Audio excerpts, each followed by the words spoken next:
Hey crew, and welcome back to another episode of Checking In with Your Coach. Last episode I showed you guys a little bit of my refrigerator, some of the condiments I have in there.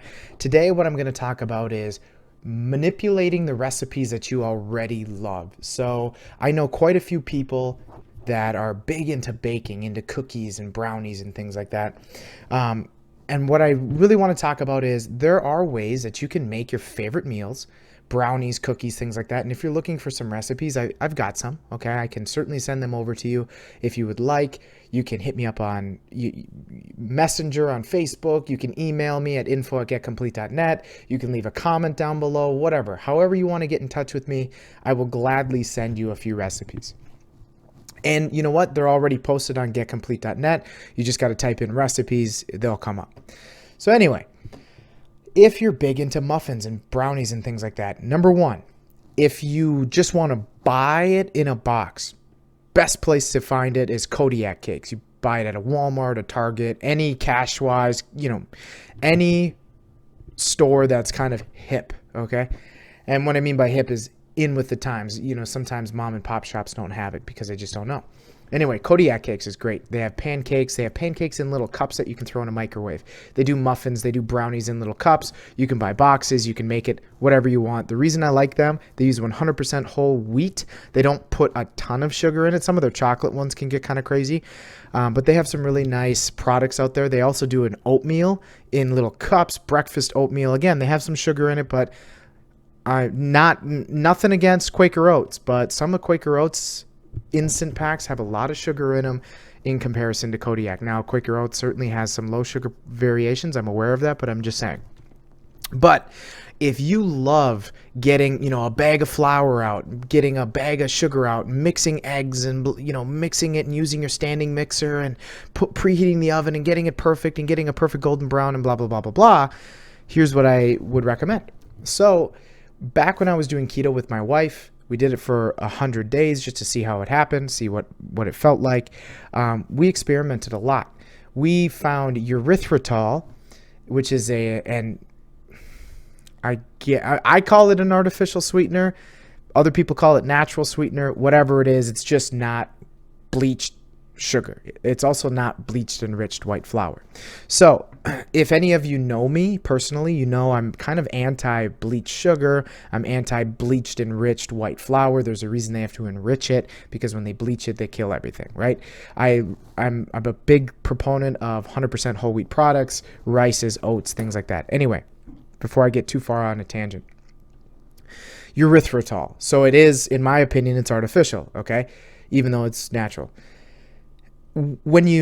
Some people, when they eat things with a lot of erythritol, they get this kind of dryness on their tongue, or at least the sensation of dryness. So just, be wary that could happen. Also, if you eat too much erythritol isn't so bad, but if you guys do things with like sugar alcohols, which is in a lot of protein bars, it can actually give you digestional issues. I know there are some bars that I'll eat where it just dries my guts out, okay? If you guys would like some info on what protein bars I digest well, the ones that I personally like, I'll gladly send them out to you.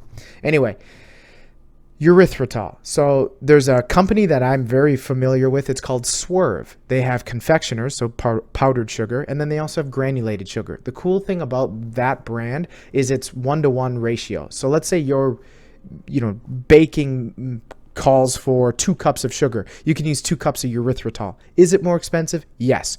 But if you're on a decent nutrition plan and trying to take care of yourself and trying to limit some of the crappy foods coming into your life, a few extra bucks every once in a while shouldn't be that big of a deal. At least I hope it's not.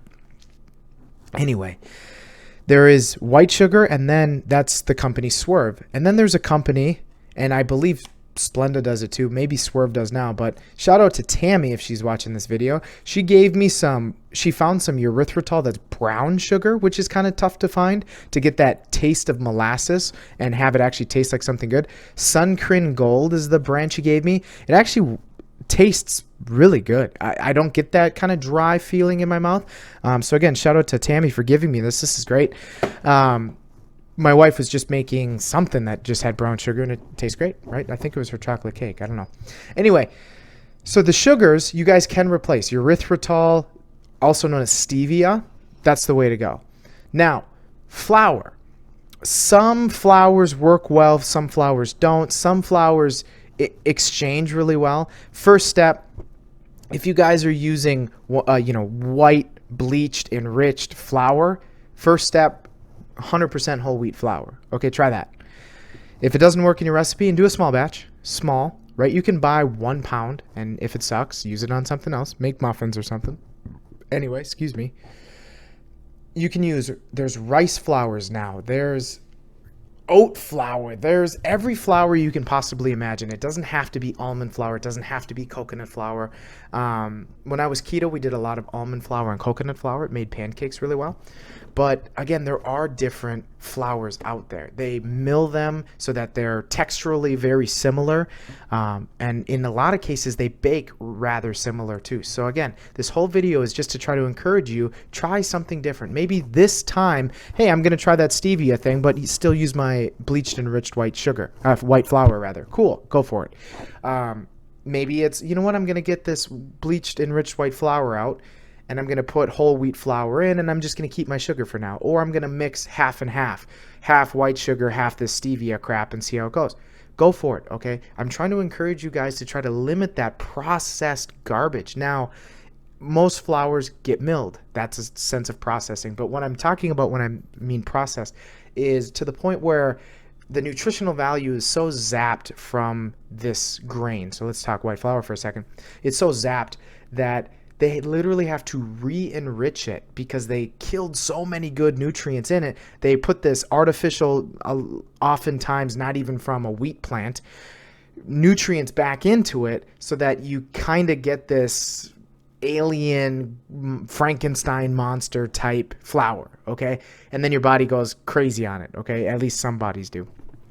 So again, if you can, try to use a different flour. Change out your recipes. You don't have to get rid of your recipes. We just have to tweak them a little bit, and you can still have your brownies. You can still have your cakes. And again, if you guys want some recipes, feel free to hit me up. I'll gladly send them to you.